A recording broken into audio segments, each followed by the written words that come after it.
यह केस न सिर्फ वक्त के साथ कॉम्प्लेक्स होता जा रहा है, CCTV images of the crime scene have been destroyed. बल्कि ऐसे ढेरों सवाल छुपाए हैं जिनके जवाब इंसाफ और सच के खातिर मिलना बेहद जरूरी है। वो एक डॉक्टर थी, वो हीलर थी, लोगों की जान बचाते बचाते उसके साथ एक हीनियस क्राइम हुआ है। वक्त गुजरने के साथ वो हर कोशिश की जा रही है जिससे एक बड़ी साजिश पर पर्दा पड़ सके। सीबीआई के पहुंचने से पहले ही सबूतों को नष्ट करने की कोशिश शुरू हो गई थी। हजारों के संख्या में ये मॉब आया है, हम लोग पे अटैक भी किया है और इनका मेन टारगेट है कि जो भी एविडेंस है उसको टेम्पर किया जाए। इस केस में हम जानेंगे कि कैसे कई दशकों से आरजीकर कॉलेज की दीवारों के पीछे एक ऐसा रैकेट चल रहा है जिसमें लाशों को भी नहीं बख्शा गया, और जब भी किसी ने इसे एक्सपोज करने की कोशिश की तो उसका भी अंजाम बुरा ही हुआ। इस केस में ऐसे काले राज हैं जिसे दबाने के लिए पुलिस के ऐसे अधिकारी को केस सौंपा गया जिस पर साल 2013 के कामदुनी केस को बिगाड़ने और अपराधियों का साथ देने का इल्जाम लगा था।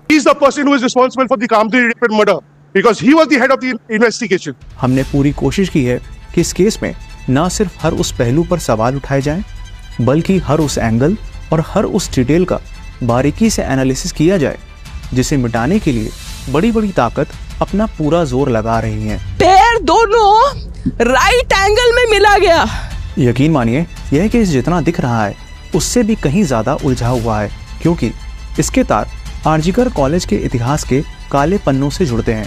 इसलिए मेरे साथ इस वीडियो के एंड तक बने रहिएगा और प्लीज सबसे शेयर कीजिएगा, क्योंकि यह आवाज दबनी नहीं चाहिए। इस केस में और आगे बढ़ने से पहले मैं कुछ बातें आपसे शेयर करना चाहूँगा। यह केस काफ़ी सेंसिटिव है और इंटरनेट एंड अलग अलग बड़े मीडिया हाउसेस के फैक्ट्स में टाइम और इंसिडेंट को लेकर भी इरेगुलरिटीज़ हैं।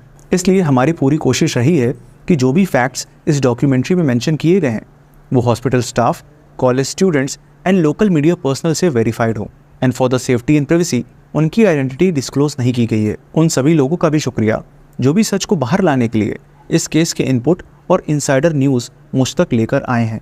इस केस में सबसे पहले हम पूरे इंसिडेंट को सिलसिलेवार तरीके से समझेंगे। उसके बाद हम इन्वेस्टिगेशन के missing points, loop holes and conspiracy के ऊपर भी डिटेल एनालिसिस करेंगे। अभी तक ये सीसीटीवी फुटेज पब्लिक नहीं की गई हैं, इसलिए पहले समझते हैं पूरे इंसिडेंट एंड इन्वेस्टिगेशन को जिसे कोलकाता पुलिस ने डिस्क्राइब किया है। आपको ये आसानी से समझ आ सके इसलिए हम फ्लोर मैप एंड विजुअल्स का यूज़ करेंगे। RG Kar medical college and hospital, 8 अगस्त 2024 गुरुवार की रात 11 बजे एक शख्स सेमिनार हॉल की तरफ जाते हुए दिखाई देता है और ठीक आधे घंटे बाद 11:30 बजे उसी तरफ से वापस लौटते हुए दिखाई दिया। 1 घंटे 20 मिनट बाद 9 अगस्त 2024 दिन शुक्रवार रात 12:30 बजे डॉक्टर तिलोत्मा हाथ में रात का खाना लिए हुए अपने 4 साथी जूनियर डॉक्टर्स के साथ सेमिनार हॉल में जाती हैं। 2 घंटे बाद रात 2:30 चारों जूनियर डॉक्टर्स सेमिनार हॉल से निकलते दिखते हैं। 1 घंटे 30 मिनट बाद सुबह 4 बजे एक शख्स उसी सेमिनार हॉल की तरफ जाते दिखा जहां डॉक्टर तिलोत्मा रेस्ट कर रही थी, और लगभग 37 मिनट बाद 4:37 वही शख्स वहां से बाहर निकलते दिखा। उस फ्लोर में 2 सीसीटीवी कैमरा थे जो आप इस मैप पर देख सकते हैं। सीसीटीवी 1 जो सेमिनार हॉल वाले कॉरिडोर में था और सीसीटीवी 2 जो फ्लोर के एंट्री गेट के पास था एंड पेशेंट वार्ड वाले कॉरिडोर को कवर करता था। हैरानी की बात यह है कि इतने लंबे कॉरिडोर्स को कवर करने के लिए सिर्फ 2 सीसीटीवी कैमरास इंस्टॉल्ड थे जो एक सिरे पर लगे हुए थे। 4 घंटे से भी ज़्यादा का वक्त गुजर जाता है और लगभग सुबह 9 बजे एक जूनियर डॉक्टर सेमिनार हॉल की तरफ तो गया, लेकिन अंदर ये सोचकर नहीं गया कि लेडी डॉक्टर आराम कर रही होंगी, इसलिए वो उन्हें डिस्टर्ब नहीं करना चाहता था। ये बात उसने अपने बयान में भी पुलिस को बताई। ठीक आधे घंटे बाद सुबह 9:30 बजे एक जूनियर डॉक्टर उस सेमिनार हॉल में दाखिल होता है, लेकिन जो मंजर उसे अंदर जाते ही दिखा वो किसी भी इंसान का दिल दहला दे। अभी तक जो भी इंसिडेंट मैंने आपको बताया है वो कोलकाता पुलिस ने अपनी रिपोर्ट में मेंशन किया है, एंड एज पर पुलिस ये सभी टाइम स्टैम्प्स और एक्टिविटीज़ इमरजेंसी डिपार्टमेंट बिल्डिंग में 3rd फ्लोर के कॉरिडोर में लगे 2 सीसीटीवी कैमरा से वेरीफाइड है। 9 अगस्त की सुबह 9:30 बजे के बाद एक्चुअली में क्या हुआ, अब इसकी बात करते हैं। लेडी डॉक्टर की बॉडी एक ब्लू मैट्रेस के पास पड़ी हुई थी जिससे आधे कपड़े गायब थे जो बॉडी के बगल में ही पड़े हुए थे। एक हेयर क्लिप और टूटा चश्मा पास में ही बिखरा हुआ था। शरीर का शायद ही कोई कोना बाकी होगा जिसमें दरिंदगी की दास्तान खून से ना लिखी गई हो। दोनों आंखों से बहता खून, चेहरे से लेकर प्राइवेट पार्ट्स तक किसी भी अंग को नहीं बख्शा गया था। देखते ही देखते सेमिनार हॉल में भीड़ जुट गई। माना कि डॉक्टर्स का दिल मजबूत होता है क्योंकि उनका पेशा ही ऐसा होता है, लेकिन वहाँ मौजूद किसी भी शख्स का दिल ऐसे मंजर को देखने के लिए बना ही नहीं था। एक हॉस्पिटल के अंदर जिस जगह लोगों की ज़िंदगी बचाई जाती है, वहीं पर ही काम करने वाली एक लेडी डॉक्टर के साथ ऐसा हो जाएगा, ये बात बेहद डरावनी है। जब ये खबर हॉस्पिटल एडमिनिस्ट्रेशन तक पहुंची तो कॉलेज के प्रिंसिपल संदीप घोष ने बेहद शर्मनाक हरकत की। सुबह 11 बजे प्रिंसिपल ने असिस्टेंट सुपर से लेडी डॉक्टर के घर फ़ोन करवाया। पेरेंट्स के पास पहले फ़ोन गया कि आप हॉस्पिटल आ जाइए, आपकी बेटी की तबीयत खराब है। यह खबर सुन परेशान माता पिता वापस कॉल करने लगे, लेकिन किसी ने कॉल रिसीव नहीं किया। और फिर 15 मिनट बाद 11:15 बजे उनके पास कॉल आया कि आपकी बेटी ने खुदकुशी कर ली है, जबकि 12 घंटे पहले ही 8 अगस्त की रात 11:30 बजे उनकी अपनी बेटी से बात हुई थी। हालचाल लेने के बाद लेडी डॉक्टर ने अपनी मां को बताया भी कि उन्हें वार्ड में राउंड पर जाना है। गौर करने वाली बात है कि 15 मिनट में 2 अलग अलग रीज़न क्यों मेंशन किए गए। क्या साजिश रचने की तैयारी वहीं से शुरू हुई या फिर ये इस पूरे षड्यंत्र का पहला कदम था? प्रिंसिपल ने ना सिर्फ इसे खुदकुशी डिक्लेयर कर दिया बल्कि स्टेटमेंट दिया, it was irresponsible for the girl to be alone at night. यानी ना सिर्फ ये झूठ फैलाया बल्कि ब्लेम भी लेडी डॉक्टर पर डाल दिया, जबकि डेड बॉडी की कंडीशन को देख साफ समझ आ रहा था कि उनके साथ किस हद तक दरिंदगी की गई है। डॉक्टर तिलोत्मा के पेरेंट्स को 3 घंटे तक बिठा के रखा गया और उन्हें अपनी बेटी को देखने तक नहीं दिया जा रहा था। 3 घंटे तक खड़े रहने के बाद माँ बाप हाथ जोड़ते रहे, हमारी बच्ची का मुंह एक बार दिखाओ, हमको नहीं दिखाया गया। रही बात सेमिनार हॉल में रात में अकेले रुकने की, तो डॉक्टर तिलोत्मा एक second year post graduate trainee थी जो चेस्ट मेडिसिन से MD परस्यू कर रही थी, और वो उस रात 36 घंटे की ऑन कॉल ड्यूटी करके लौटी थी।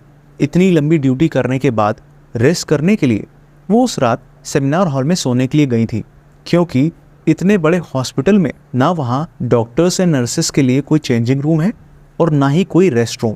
ऐसे में डॉक्टर्स अक्सर सेमिनार हॉल में ही आराम कर लेते थे। सब जानते हुए भी प्रिंसिपल का ऐसा बयान वहाँ के डॉक्टर्स और मेडिकल स्टाफ का खून खौल उठा और शुरू हुआ एक ऐसा प्रोटेस्ट जिसकी आवाज़ उठी तो कोलकाता से, लेकिन आज पूरे देश के डॉक्टर्स इस प्रोटेस्ट में साथ खड़े हो गए हैं, क्योंकि सभी को इस केस की इन्वेस्टिगेशन में हुए खुलासे उस स्क्रिप्ट की तरह नज़र आ रहे हैं जिसमें एक बहुत बड़ी साजिश को छुपाने के लिए नए नए किस्से और किरदार गढ़े गए हैं।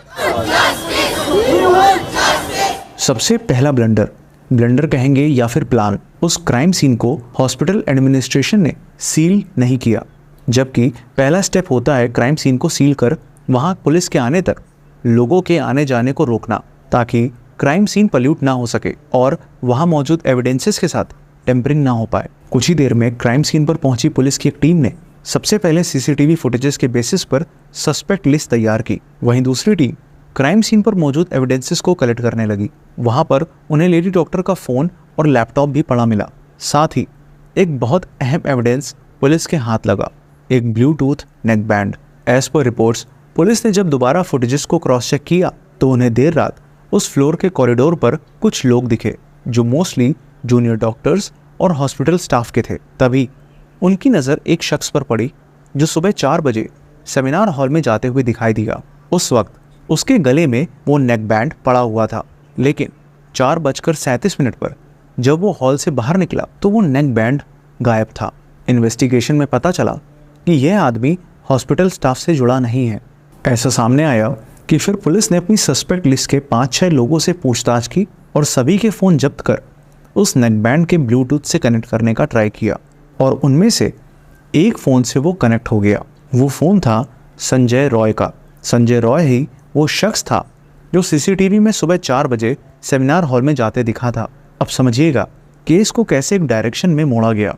पुलिस ने बताया कि कैसे थोड़ी सी सख्ती करने पर संजय रॉय ने अपना जुर्म कबूल कर लिया। न्यूज़ में हर जगह संजय रॉय और उसके पास्ट एंड रिकॉर्ड के बारे में खबर आने लग गई। जांच में पता चला कि कोलकाता पुलिस के अफसरों का करीबी होने के नाते अस्पताल के सभी विभागों में उसकी पहुंच थी। संजय रॉय एक सिविक वॉलंटियर था, जिसे सिविक पुलिस भी कहा जाता है। वेस्ट बंगाल में सिविक वॉलंटियर्स का अपॉइंटमेंट लो रैंकिंग पुलिस ऑफिशियल्स की मदद करने के लिए किया गया है और इनकी duty majorly hospitals and traffic control जैसी जगह पर लगाई जाती है, ताकि सेंसिटिव और इमरजेंसी सिचुएशंस में ये लोगों की मदद कर सके। यही वजह थी कि संजय रॉय आरजीकर हॉस्पिटल में बेरोक टोक आ जा सकता था। वहाँ के मेडिकल स्टाफ ने यह बताया कि वो वहाँ पेशेंट्स को एडमिट कराने, उन्हें बेड दिलवाने के नाम पर दलाली करता था। भवानीपुर का रहने वाला संजय रॉय अपने मोहल्ले में भी बदनाम था। वो खुद को पुलिस फोर्स में बताता था और इसी नाम पर लोगों पर धौंस दिखा, कभी नौकरी दिलाने के नाम पर तो कभी कोई काम करवाने के नाम पर लाखों रुपए ठगता। यहाँ तक उसने अपनी बाइक में कोलकाता पुलिस का स्टिकर भी लगा रखा था। उसके पड़ोसियों ने बताया कि उसने 4 शादियां की थी, जिसमें पहली 3 अब्यूसिव बिहेवियर के चलते उसे छोड़कर चली गई थी और उसकी चौथी वाइफ लास्ट ईयर कैंसर से खत्म हो गई थी। संजय रॉय पॉर्न मूवीज और शराब का एडिक्ट था। पुलिस ने बताया कि लोकेशन ट्रैकिंग से ये पता चला कि संजय 5 अगस्त से लेकर 8 अगस्त तक खड़गपुर के सलुआ गांव में था और 8 अगस्त को वापस कोलकाता लौट आया था। संजय रॉय ने पुलिस को बयान दिया कि 8 अगस्त की शाम वो पहले 4th बटालियन के एक और सिविक वॉलंटियर के साथ शराब पीकर कालीघाट के रेड लाइट एरिया में गया। फिर वहां से रात 11 बजे जिस पेशेंट को उसने भर्ती करवाया था उसे देखने आरजीकर हॉस्पिटल आया और फिर 30 मिनट बाद वहां से निकलकर वो शोभा बाजार के रेड लाइट एरिया में गया। उसके बाद उसने फिर से शराब पी और दोबारा आरजीकर हॉस्पिटल पहुंचा, जहां उसने लेडी डॉक्टर के साथ हैवानियत की सारी हदें पार कर दी। वारदात को अंजाम देने के बाद वो हॉस्पिटल से निकलकर सॉल्ट लेक के पास पुलिस बैरक में जाकर सो गया। ज़रा सोचिए कि कैसा सिस्टम है। जो शख्स पुलिस में नहीं है वो पुलिस बैरक में बेधड़क ठहर रहा है। कोलकाता पुलिस का कहना है कि संजय के बयान सीसीटीवी फुटेज और फ़ोन की लोकेशन से वेरीफाई होते हैं। संजय के फ़ोन में ढेर सारी वीडियोज़ भी मिली। साथ ही पड़ोसी और हॉस्पिटल स्टाफ ने उसके शराबी और पॉर्न फिल्म्स के एडिक्ट होने की बात से एग्री भी किया। कोलकाता पुलिस ने सर्कमस्टेंशियल एविडेंसेस के आधार पर संजय रॉय को ही एकमात्र मुजरिम मानकर अरेस्ट कर लिया। 24 घंटे से भी कम समय में पुलिस ने अपराधी को पकड़ लिया। कोलकाता पुलिस अपने इस क्विक एक्शन पर खुद को ही शाबाशी देने लगी। इसे अपनी जीत बता खुद की ही पीठ थपथपाने लगी। He is a criminal of the highest order, which deserves the highest form of punishment. लेकिन किस्सा यहीं थमने वाला नहीं था, क्योंकि इस केस में होते हर नए खुलासे एक नया सवाल छोड़ रहे थे, जिसका जवाब ना तो कोलकाता पुलिस के पास था और ना ही एडमिनिस्ट्रेशन के पास। संजय रॉय की अरेस्ट के बाद प्रोटेस्ट और तेजी से बढ़ गया, क्योंकि डेड बॉडी की प्रीलिमिनरी मेडिकल जांच के बाद आई इंक्वेस्ट रिपोर्ट ने लेडी डॉक्टर के साथ हुई ब्रूटैलिटी को एक्सपोज कर दिया। आंखें, मुंह और प्राइवेट पार्ट से खून निकल रहा था। गर्दन, चेहरा, नाखून, लेफ्ट लेग, बेली, एंकल, राइट हैंड की रिंग फिंगर और होठों पर गहरी चोटें आई थी। मैं आपको ये क्लियर कर दूं कि इंक्वेस्ट और पोस्टमार्टम रिपोर्ट दोनों अलग अलग होती हैं। इस रिपोर्ट के बाद से पूरे देश भर के डॉक्टर्स इंसाफ की मांग करते हुए प्रोटेस्ट के लिए सड़कों पर उतर आए, क्योंकि एक आदमी जो नशे की हालत में था वो 31 साल की महिला डॉक्टर के साथ हुए इस खौफनाक अपराध के पीछे अकेले शामिल नहीं हो सकता था। तीर शायद सही निशाने पर लगा था। इसलिए प्रेशर बढ़ने के साथ कवर अप करने का शर्मनाक खेल भी शुरू हो गया। प्रोटेस्ट कर रहे जूनियर डॉक्टर्स को बुरे अंजाम भुगतने की धमकी मिलने लगी। यह खबर सामने आने लगी कि प्रिंसिपल संदीप घोष ने ना सिर्फ सबसे पहले इस केस को खुदकुशी बताकर मामले को रफा दफा करने की कोशिश की, बल्कि उन लेडी डॉक्टर की मेंटल हेल्थ पर भी सवाल उठाए। मामला जब बिगड़ने लगा तो इन सब से बचने के लिए एक और ड्रामा रचा गया। प्रिंसिपल संदीप घोष ने पहले तो यह कहते हुए रिजाइन कर दिया कि उन्हें सोशल मीडिया पर डिफेम किया जा रहा है और डिसीज्ड विक्टिम उनकी बेटी जैसी है। लेकिन यह सिर्फ एक दिन का नाटक था, क्योंकि अगले ही दिन संदीप घोष को नेशनल मेडिकल कॉलेज का प्रिंसिपल बना दिया गया। मतलब अंधेर नगरी की इंतहाई हो गई। संदीप घोष की इमेज एक निहायती भ्रष्ट आदमी की है। और यह सिर्फ मेरा कहना नहीं है, बल्कि आरजीकर मेडिकल कॉलेज के x deputy superintendent Akhtar Ali का दिया गया ये बयान है। वो बहुत ही करप्टेड आदमी है। वो आरजीकर मेडिकल कॉलेज में स्टूडेंट लोगों को फेल कराना और ये हॉस्टल वगैरह अलॉटमेंट में पैसा लेना और स्टाफ सिलेक्शन कमीशन, मतलब आरजीकर में जो भी काम होता था सब जगह वो पैसा खाते थे। मतलब एक माफिया राजा बोल सकते हैं। मैंने अपनी पूरे कैरियर में इतना गंदा इंसान नहीं देखा। जरा सोचिए, एक ऐसा शख्स जो ऐसी हायर पोजीशन पर है, जिसके डीप पॉलिटिकल कनेक्शंस हैं, उसके लिए एविडेंसेस मिटाना कितना आसान होगा। ऐसा कहा जा रहा है कि संजय रॉय तो सिर्फ एक चेहरा है जिसे असली मुजरिमों को बचाने के लिए सामने लाया गया है। या तो सभी कातिलों का काफ़ी गहरा पॉलिटिकल कनेक्शन है, या फिर ये लोग पॉलिटिकल और इन्फ्लुएंशियल बैकग्राउंड वाली फैमिली से आते हैं। एंड टू बी ऑनेस्ट, इस केस में जितने लूप होल्स खुलेआम नज़र आ रहे हैं, उसको देख इस बात से मुंह मोड़ा नहीं जा सकता। सबसे पहले आते हैं संजय रॉय पर। संजय रॉय को जब अरेस्ट किया गया तो उसकी बॉडी लैंग्वेज रिमोर्सलेस एंड एरोगेंस से भरी हुई थी। इनफैक्ट उसने पुलिस से कहा कि मुझे फांसी पर चढ़ा दो। हैरानी की बात यह है कि जिस टाइप की इंजरीज डॉक्टर को हुई थी, उससे ये साफ है कि उन्होंने फाइट बैक किया होगा। ऐसे में सामने वाले के शरीर में भी चोट आई होगी, लेकिन संजय रॉय की बॉडी में चोट तो दूर, खरोच तक नहीं आई। उसका पकड़ा जाना मानो एक मूवी स्क्रिप्ट जैसा हो। क्राइम सीन पर खुलेआम एविडेंस मिल जाना, कल्प्रिट का ऐसा क्राइम करने के बाद ना सिर्फ शहर में रहना बल्कि आराम से जाकर सो जाना। एक और बात, उस रात लेडी डॉक्टर के साथ 4 और जूनियर डॉक्टर्स थे। साथ ही फ्लोर पर कुछ और लोग भी थे जो सीसीटीवी में नजर आए। लेकिन संजय रॉय के अलावा क्या किसी और का डीएनए सैंपल लिया गया? क्या क्राइम सीन पर मौजूद हेयर, ब्लड, सीमेन को पुलिस ने सिक्योरली कलेक्ट कर सभी सस्पेक्ट से मैच करवाया? 35 लोगों के स्टेटमेंट रिकॉर्ड किए गए, लेकिन प्रिंसिपल संदीप घोष का बयान आज तक रिकॉर्ड क्यों नहीं किया गया? आखिर इतनी बड़ी पोस्ट पर बैठे शख्स के हाथ होने की संभावना को पुलिस ने खुद से कैसे दरकिनार कर दिया? ये जरूरी है कि प्रिंसिपल की भी call details and bank account statements की जांच हो, क्योंकि जिस दिशा में ये केस जा रहा है वो एक बहुत बड़ी कॉन्स्पिरेसी को छुपाने की कोशिश की जा रही है। अगर नजर डालें अगले लूप होल पर, तो इस फ्लोर मैप के अकॉर्डिंग कोलकाता पुलिस ने मेंशन किया कि सीसीटीवी 1 था तो सेमिनार हॉल वाले कॉरिडोर पर, लेकिन वो सेमिनार हॉल के एंट्री गेट को कवर नहीं करता था। सिंस सेमिनार हॉल कॉरिडोर के एंड में पड़ता है, इसलिए उस तरफ जाने वाले लोगों से उन्होंने अंदाज़ा लगाया कि वो सेमिनार हॉल के अंदर गए और बाहर निकले होंगे। क्या अंदाजे पर क्राइम सॉल्व हो रहा है? आखिर इतने लंबे कॉरिडोर में बाकी जगह और सेमिनार हॉल के अंदर एक भी सीसीटीवी क्यों नहीं था? क्या सरकारी खजाने से प्रिंसिपल और एडमिनिस्ट्रेशन अपनी जेबें भरने में लगा था? एक सेमिनार हॉल में एक से ज़्यादा एंट्री एंड एग्जिट डोर्स होते हैं। एक न्यूज़ एजेंसी के थ्रू मिली सेमिनार हॉल की इस छोटी सी फुटेज को अगर हम एनालाइज करें तो इस सेमिनार हॉल में कई दरवाजे नजर आ रहे हैं। सरप्राइजिंगली ना ही अब तक सीसीटीवी फुटेज पब्लिक की गई है और ना ही ये डिस्क्लोज किया गया है कि सीसीटीवी 1 की एग्जैक्ट पोजीशन और एंगल क्या था। आखिर कैसे मान ले कि उससे भी छेड़छाड़ नहीं की गई होगी? क्या ये पॉसिबिलिटी नहीं है कि संजय रॉय के अलावा और भी लोग उस वक्त हॉल में गए हों? कई लोगों ने सवाल उठाए कि जिस हैवानियत से लेडी डॉक्टर गुजरी है, ऐसे में क्या उनकी चीखें और शोर बिल्कुल भी सुनाई नहीं दिया? हॉस्पिटल में वैसे भी शोर शराबा कम होता है और जिस वक्त इस अपराध को अंजाम दिया गया उस वक्त तो माहौल वैसे भी शांत था। ऐसे में ज़रा सा भी शोर दूर तक सुनाई दे जाता। प्लस यहाँ कॉरिडोर की चौड़ाई इतनी ज़्यादा भी नहीं है कि सेमिनार हॉल से आवाज़ दूसरे रूम तक ना जा सके। अगर हम इस सेमिनार हॉल को ध्यान से देखें तो पहली बात यह एक सरकारी हॉस्पिटल है जिसमें आप एक अच्छे सेमिनार हॉल्स जैसे high tech sound proofing expect नहीं कर सकते। और ये बात इस इमेज से क्लियर भी हो जाती है कि सेमिनार हॉल्स में कोई भी साउंड प्रूफिंग नहीं दिख रही है। इसलिए एक बात तो साफ है कि अगर यहाँ कोई चीखता चिल्लाता है और वो भी रात के सन्नाटे में, तो आवाज़ बाहर ज़रूर जाएगी। अब अगर हम पुलिस की थ्योरी को माने कि इसमें एक ही अपराधी शामिल है, तो क्या नशे की हालत में उसने लेडी डॉक्टर को इस तरह से कंट्रोल कर लिया होगा कि वो शोर तक नहीं मचा पाई? यह तो तभी पॉसिबल है जब इसमें कई लोग शामिल हों जिन्होंने या तो लेडी डॉक्टर का मुंह किसी चीज़ से कवर कर दिया होगा या फिर इस तरह से हमला किया होगा ताकि उनकी चीखों को दबाया जा सके। अगर किसी को भी ये सब मात्र एक थ्योरी लग रही है तो अब हम बात करेंगे पोस्टमार्टम रिपोर्ट और डॉक्टर सुबर्णो गोस्वामी के स्टेटमेंट की,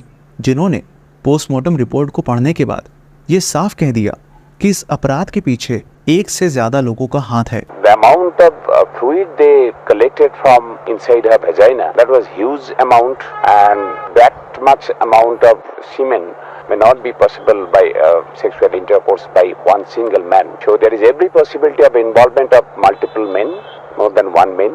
एक आदमी की body almost 15 gram of semen ही प्रोड्यूस कर सकती है। ऐसे में विक्टिम की बॉडी से 150 ग्राम ऑफ सीमेन फ्लूइड का मिलना इस फैक्ट को वेरीफाई कर देता है कि इसमें एक से कहीं ज़्यादा लोगों ने डॉक्टर तिलोत्तमा के साथ दुष्कर्म किया था। जब बॉडी मिली तो दोनों पैर 90 डिग्री एंगल पर थे और पोस्टमार्टम रिपोर्ट में भी पेल्विक गर्डल के तोड़े जाने का जिक्र है। डॉक्टर्स का कहना है कि इस हिस्से को तोड़ना एक नशे में धुत आदमी के बस का तो बिल्कुल भी नहीं है। आंखों से जो खून निकल रहा था वो लेडी डॉक्टर के चश्मे के टूटे हुए ग्लास के टुकड़े थे जो आंखों में घुस गए थे। स्कल में इंजरीज इस तरह से आई हैं जिससे सर दीवार पर मारने की बात सामने आई है। साथ ही प्राइवेट पार्ट्स में भी गहरे घाव मिले हैं। चेहरे पर मिले स्क्रैचेस और सेमिनार हॉल के फटे पर्दे ये बयां करते हैं कि लेडी डॉक्टर ने उन हैवानों से अपने को बचाने की काफ़ी कोशिश की होगी। वो अपनी पूरी ताकत से लड़ी होंगी। एज पर पोस्टमार्टम रिपोर्ट गला घोटने की वजह से थायराइड कार्टिलेज के टूट जाने के चलते उनकी जान चली गई। सोच कर ही रोंगटे खड़े हो जाते हैं कि अपने आखिरी पलों में उन्हें कितने दर्द से गुजरना पड़ा होगा। अगर लेडी डॉक्टर ने फाइट बैक किया तो थोड़ी बहुत चोट तो उन अपराधियों के भी शरीर में आई होगी। तो फिर पुलिस ने सभी सस्पेक्ट्स की बॉडी का कंप्लीट फिजिकल चेकअप क्यों नहीं करवाया? यहाँ तक ये बात तो साफ हो गई कि या तो संजय रॉय के साथ और लोग भी इसमें शामिल हैं या फिर किसी और को बचाने के लिए संजय रॉय को बलि के बकरे की तरह इस्तेमाल किया जा रहा है। देश की जनता अब ये समझ चुकी है कि असली कातिलों को बचाने के लिए पुलिस, हॉस्पिटल और सरकार में बैठे भ्रष्ट लोग अपना पूरा जोर लगा रहे हैं। इनफैक्ट हाई कोर्ट तक ने कोलकाता पुलिस के वर्क एथिक्स पर सस्पिशन दिखाते हुए मामले को सीबीआई के हवाले कर दिया।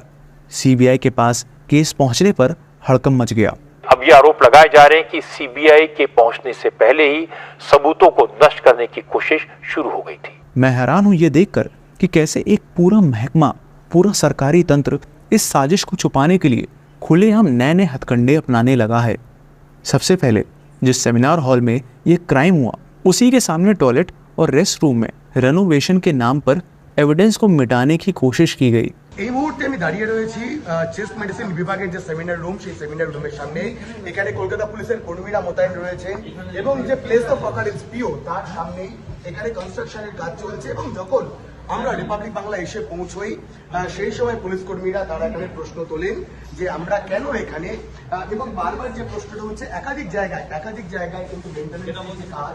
और जब इतना करने पर भी दिल नहीं भरा तो फिर ट्रक भर गुंडे भेजकर आरजीकर मेडिकल कॉलेज में इस कदर आतंक मचाया कि ना सिर्फ सीबीआई के हाथ लगने से पहले सारे सबूत मिटाए जा सके बल्कि धरने पर बैठे डॉक्टर्स और मेडिकल स्टाफ का डर के चलते मनोबल टूट जाए।